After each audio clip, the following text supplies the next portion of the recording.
Our story begins 4 years ago in the capital of a former Soviet republic. It's 2 a.m. and you find me seated in the back of a blacked out police pickup truck. And I'm thinking to myself, Ski, what on earth did you just do?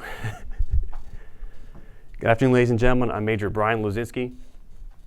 I'm a regional affairs officer completing the program here on NPS here in June. And I know what you're thinking. And no, in fact, I was not on my way to some kind of bleak detention facility that night. In fact, I was on a foreign force advisor mission. And our task that evening was to partner with the two burly counterintelligence police officers that were sitting in the front seats and essentially do a shore patrol around the city, helping to keep our fellow Marines and the advisor team from wandering into any trouble on a weekend night out in the town. We developed a pretty good back and forth during our 6 hours together in their little pickup truck. And now, again, it's 2 a.m. and we're parked in the parking lot of a local equivalent of something like a 7-Eleven over there. And I would swear that those two burly counterintelligence police guys in the front seats have just about been brought to tears by the profound exchange or the conversation that we've been having together. So I'm thinking, Ski, what the heck did you just do? How do we develop that bond so quickly? And did I have anything to do with that? Now, I'll warn you all up front, in this particular presentation, there's not going to be a single mention of microchips or lasers, artificial intelligence, no rocket science. We're finished with that. Nope. As we close this afternoon, I'm going to talk about something perhaps even more mysterious. People, or the interpersonal relationships that form between people. Specifically, our research here at NPS looked into the concept of rapport in foreign force advising. Now, specifically, psychologists and our own advisor doctrine define rapport to mean a generally positive interpersonal relationship characterized by mutual understanding, respect, and eventually trust. That's the goal. So in our research here, we asked, well, how do our advisors go about building rapport? How does it help them do their job better? And what, if anything, can we learn from other disciplines who study rapport in the context of their work? Now, it turns out that there are several non-military professional disciplines that have conducted scientific studies of rapport. This has been going on for decades, actually, since at least the 1960s. The findings from these studies identify specific verbal and nonverbal interpersonal techniques, behaviors that reliably contribute to folks building a positive relationship or building rapport. That's what my two counterparts in that little pickup truck and I developed over the course of our 6 hours together. It was rapport. The bottom line up front for this study is that our foreign advisors do have something to learn from these outside empirical studies, and that by adapting their scientifically proven interpersonal techniques into our training, we can make our folks more effective in what they do overseas. In short, we can teach rapport building. Now, I can imagine there are several folks here watching this now that are wondering, like, come on, Ski, why are we talking about this stuff now? It's 2019. This is the era of great power competition, and we should be talking about stuff like aircraft carriers and A2AD systems and space-based laser platforms and hypersonic torpedoes or something like that.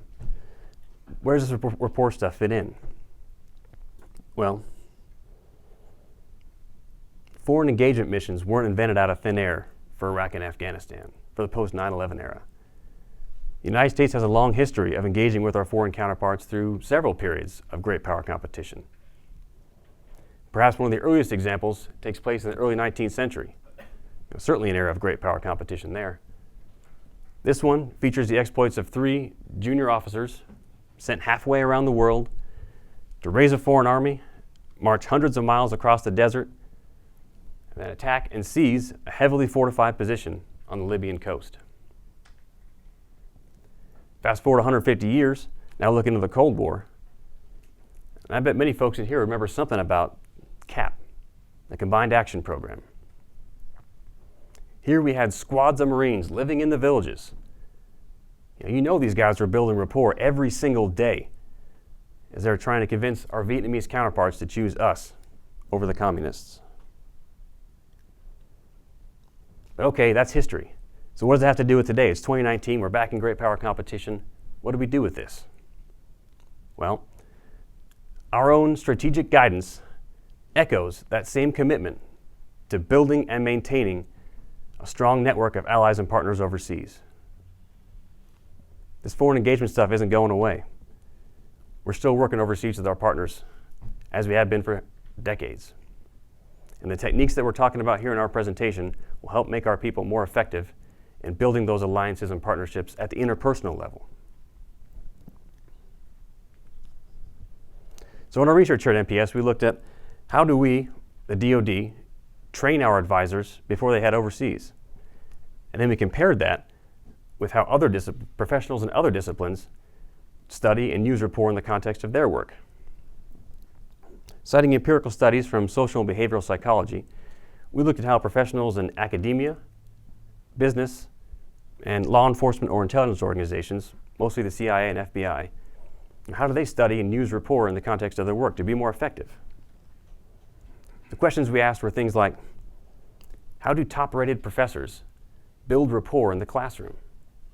To encourage students to ask questions, participate, seek help after class, and commit to doing all the homework and assignments that gets lumped on them every week. Wouldn't know anything about that. How do businesses train their retail and sales employees to develop rapport with potential customers and then convince them that the product on offer is the best solution to their individual needs?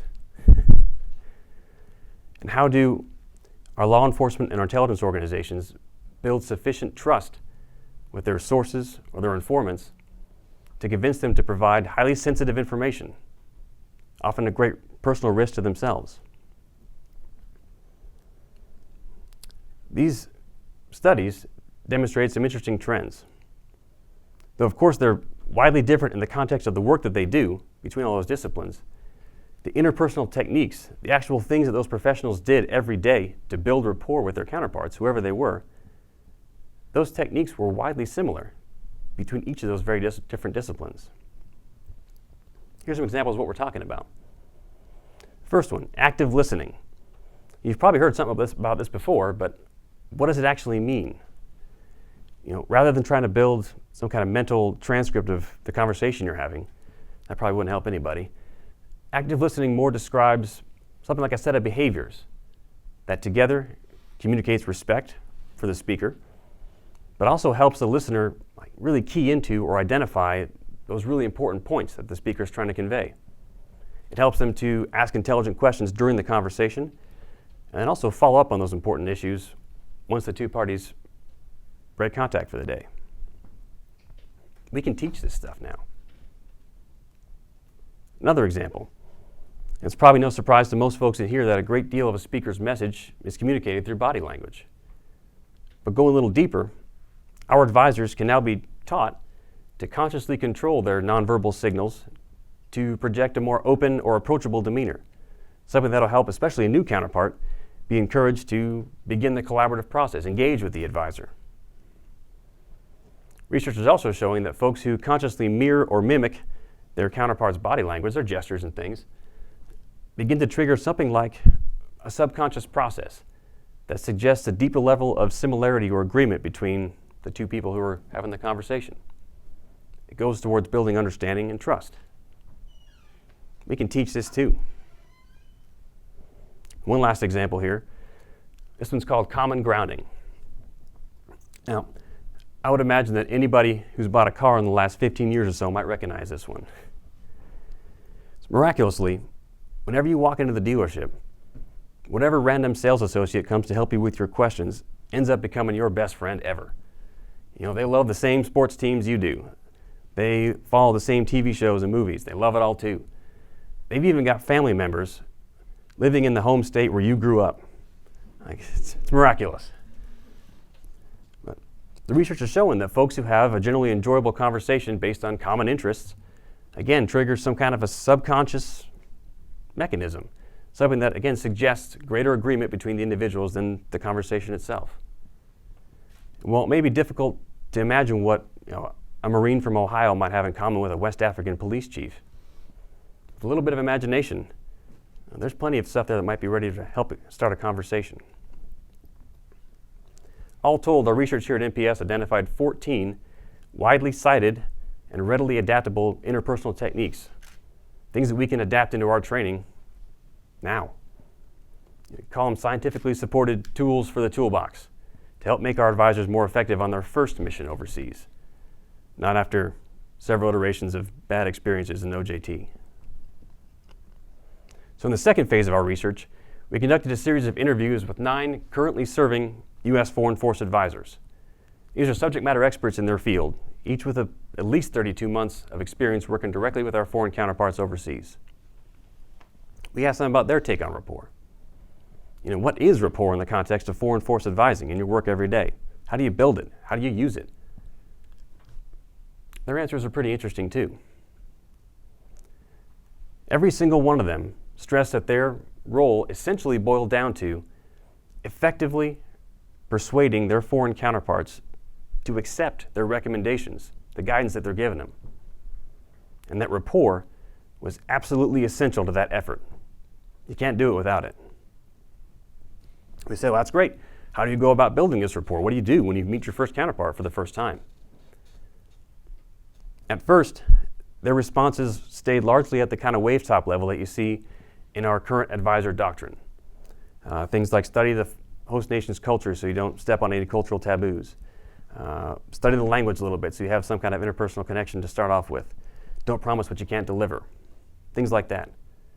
While it's certainly not wrong, we weren't getting into the level of detail that you see from those other professionals with the benefit of their scientific research. At least, not until we kind of started swapping war stories a little bit. Not until I asked them what a natural advisor or natural rapport builder looked like, what they did.